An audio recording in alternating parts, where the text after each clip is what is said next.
The Ogre Battle Saga is divided into two sets of video games. The ones with the title Ogre Battle in them, they focus on grander stories about the bigger countries and the continents, and the larger things that are happening in this game's world. The Tactics Ogre games focus on more localized conflicts, and they usually take place on islands. I say usually, but there are only two of them, and both of them take place on islands. The Tactics Ogre games, they tell more personal stories about the people who participate in war, while still being stories about a hero overcoming an evil empire or an evil leader, and ultimately resulting in them fighting some kind of an ogre. They still deal with a lot of other issues as well. I love this entire series, so let's talk about Tactics Ogre. The game's story takes place on the island nation of Valeria. It's made up of three ethnic groups that were united at one point under a royal family. When the royal family was killed, through a bunch of weird circumstances, the island descended into chaos as the ethnic tensions erupted into a civil war. Our three heroes, or at least the three at the very beginning of this whole thing, are from the Walsta ethnic group. This turns out not to be entirely true later on, but we don't know that right away. We're going to be following Denim, or whoever you want to name your character after.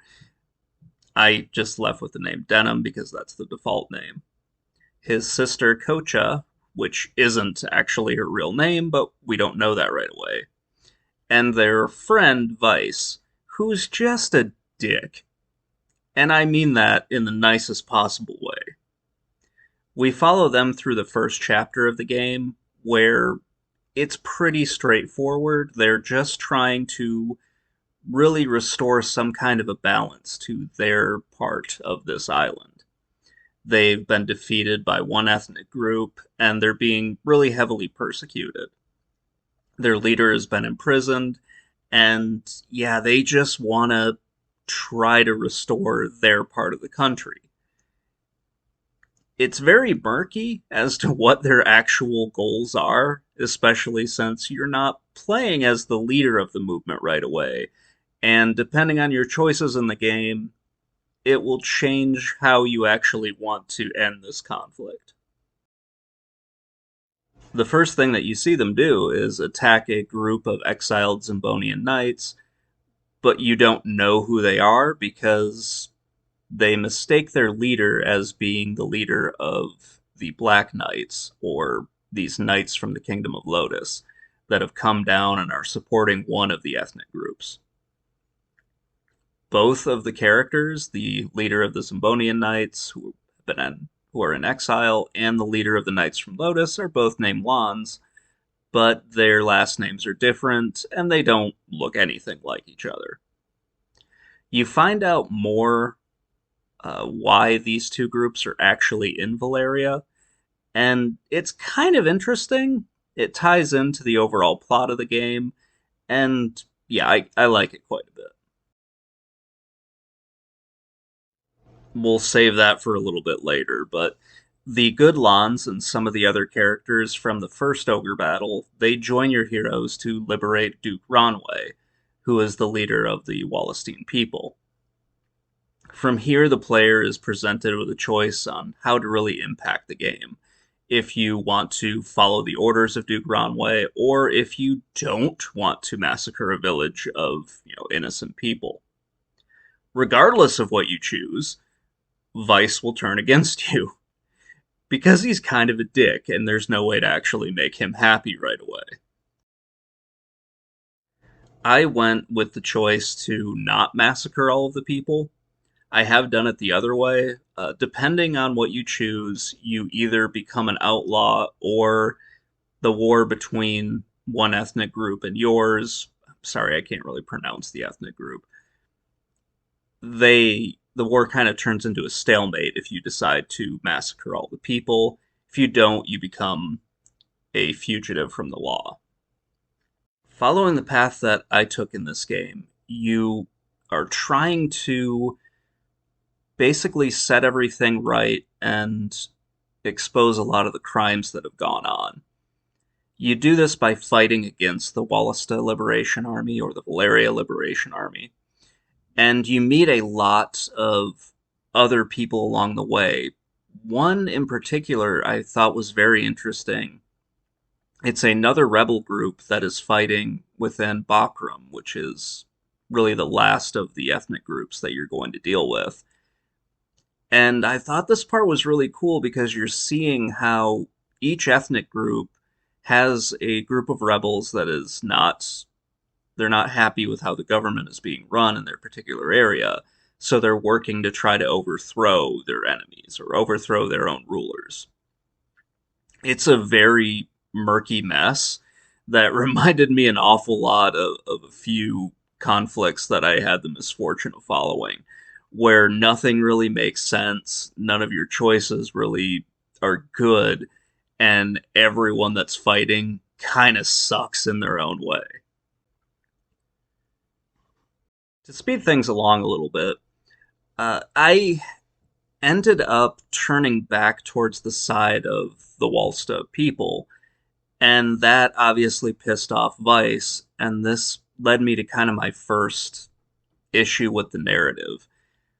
There's a lot of just kind of weirdness that goes on because of the translation and also because of the choices that you have to make. So when you turn back towards the Walsta Liberation Army, you end up pissing Vice off in a different way. And he tells you that he doesn't want to go along with you because you need to pay for the crimes that you have committed, even though you haven't committed any crimes. It's kind of odd to read that. And yeah, it was just very strange. To back up a little bit, you also sign like an agreement with the Black Knights so that they won't interfere with your war. Because Bakram at this point is kind of neutral to this whole conflict, and they're just waiting to see what happens between the Walsta and the Gargistan, I think. But I'm not pronouncing that correctly, so if you do know how to pronounce it, by all means, put it in the comments.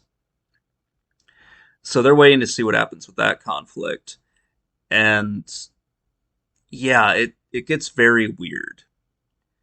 So backing all the way up to the beginning, because I'm a terrible storyteller, the Black Knights massacred the people of the town that you were in and burned it to the ground.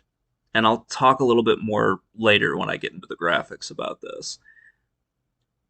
But your town gets rebuilt, and that sort of sets your three characters off on their mission to kind of join the war and turn everything around.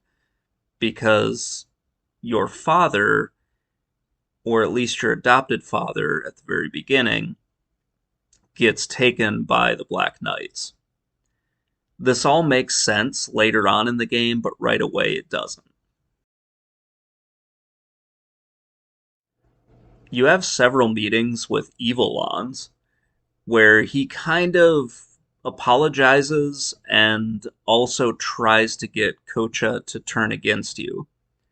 This doesn't make sense immediately, and it's another issue that I have with the plot, but it does make sense later on once you find out who all of your characters actually are.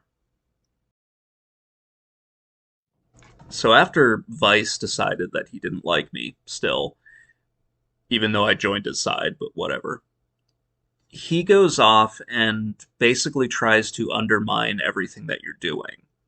You don't see all of this right away, but you're constantly looking for him throughout the game.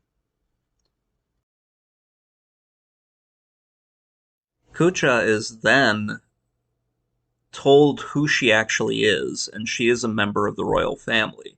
She's actually the last living member of it.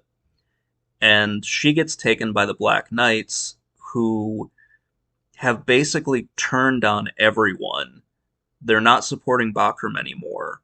Your war is shifted after you defeat the Gargistani people, and now you're fighting Bakram.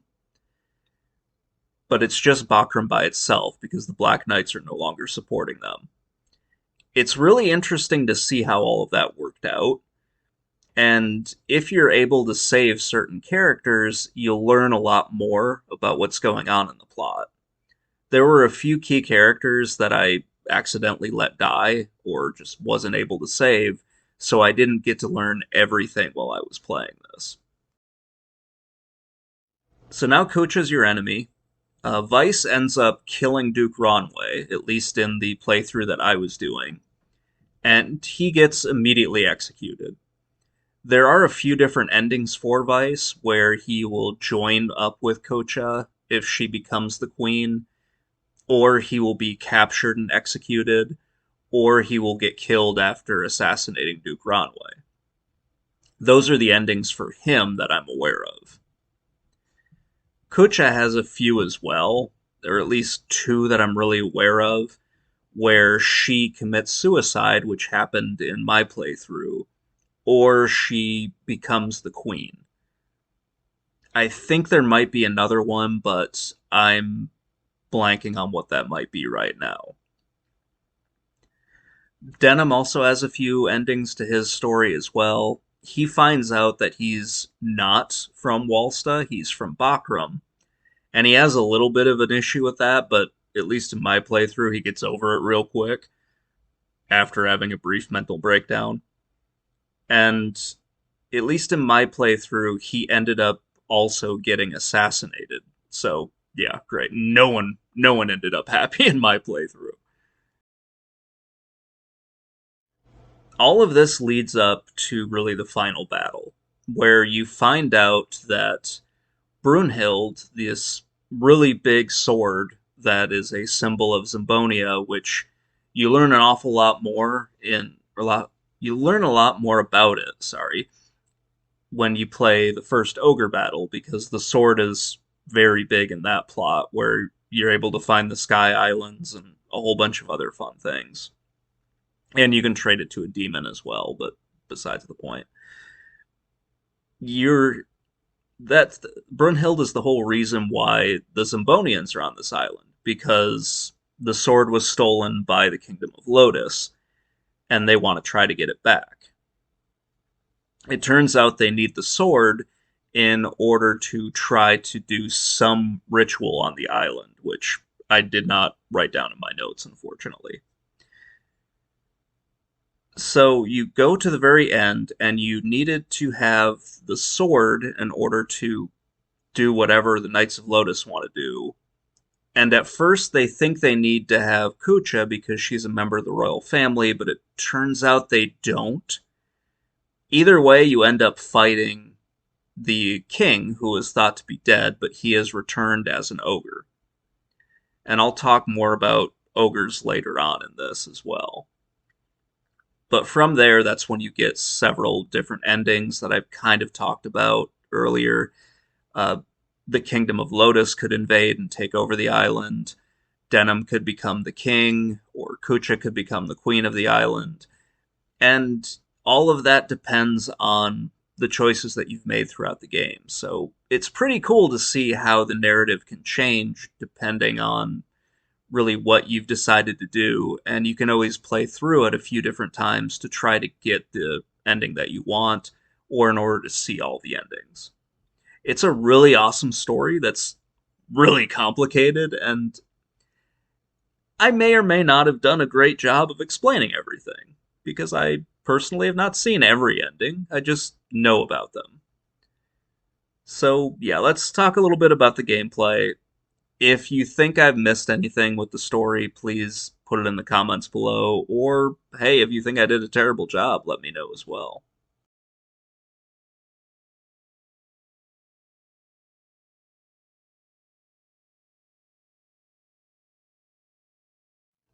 Tactics Ogre is a tactical RPG or a strategy RPG, depending on whatever the hell you want to call it.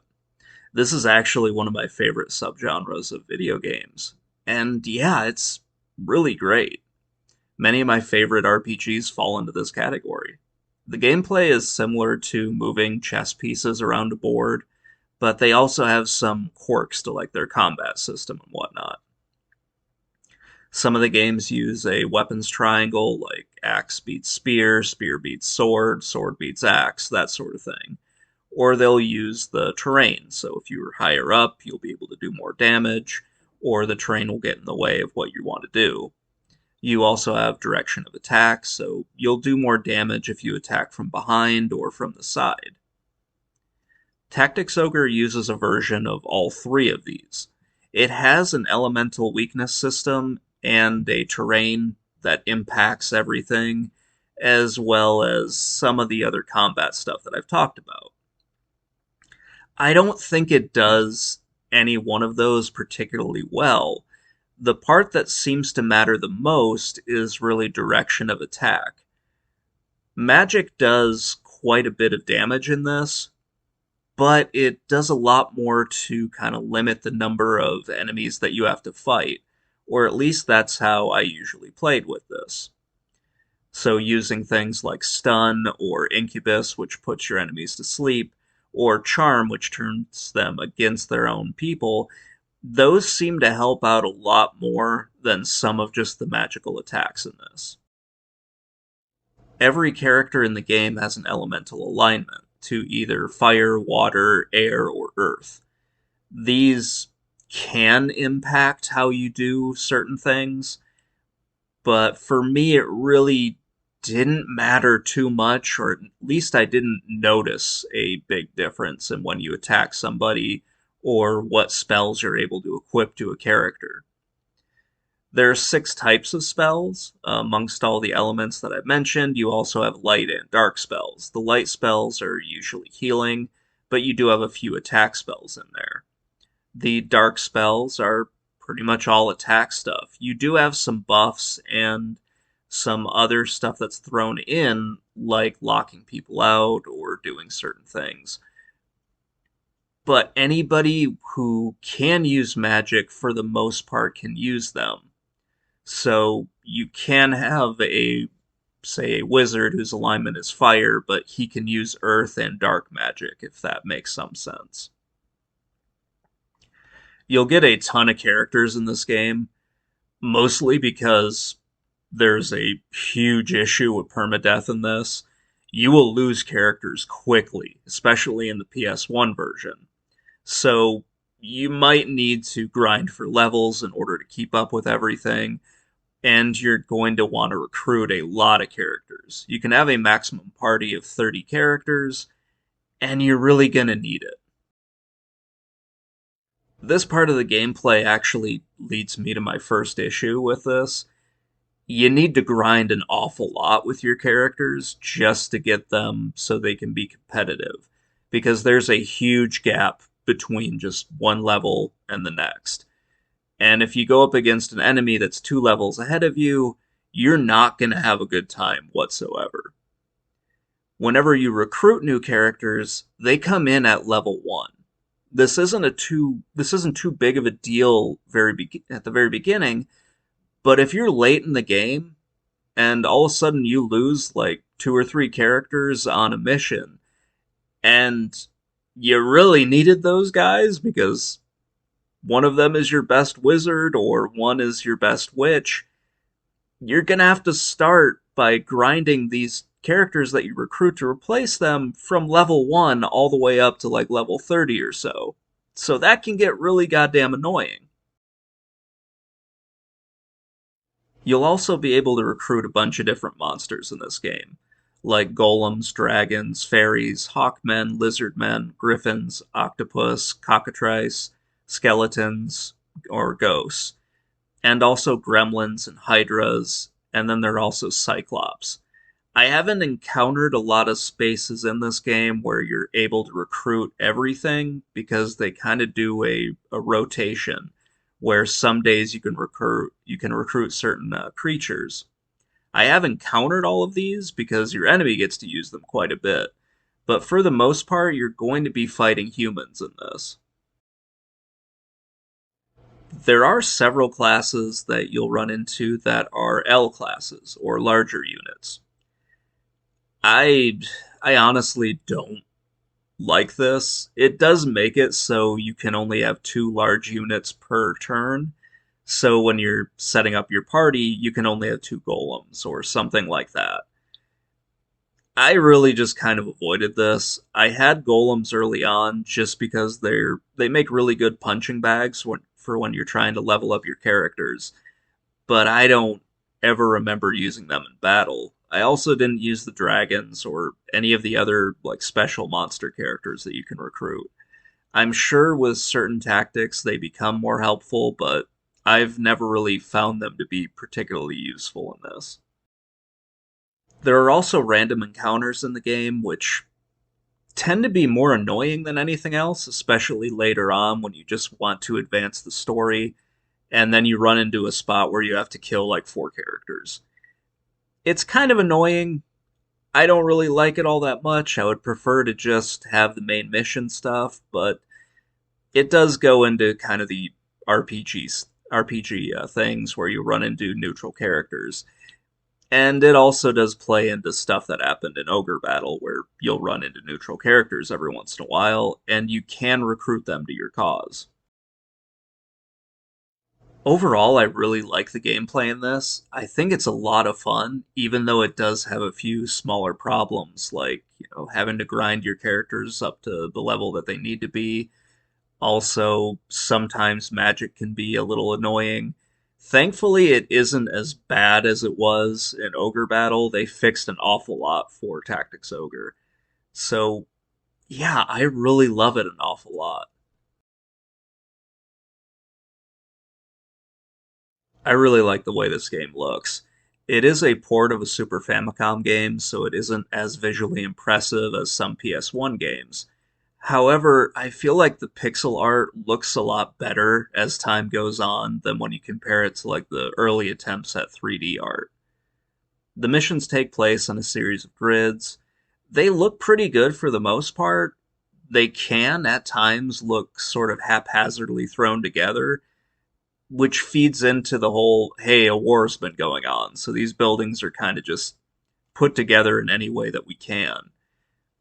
I can kind of forgive some of the ways that the towns look, but then you get to spots where it just doesn't make a whole lot of sense, where the road just has wildly different terrain in it, where the elevation is very odd. And in some cases, it's how the castle looks as well. Just moving across some of those things makes it really annoying at times. It still looks very good, but when you're just looking at it, like, wow, I don't think any of this was practical. The cutscenes are all using in game footage. You'll just have some text that pops up with a picture of the character who's talking, and the name will be there as well at the very beginning, just to let you know who the hell this person is. I like the way this happens.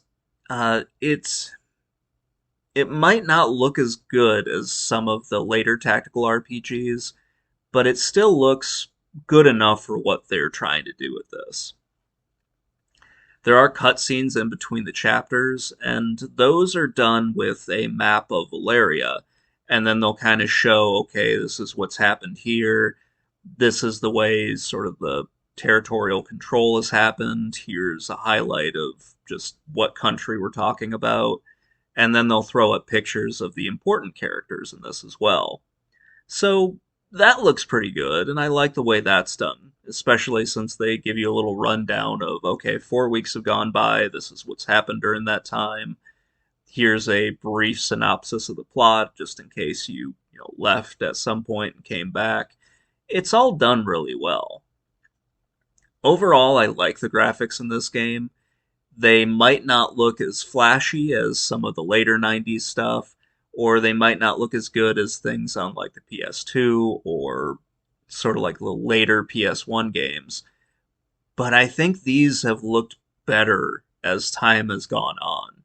And I really like the look of especially the PS1 version of Tactics Ogre. I like that more than I like Tactics Ogre Reborn in some cases. There are some things that Tactics Ogre Reborn did better, but I like the way the PS1 version looks.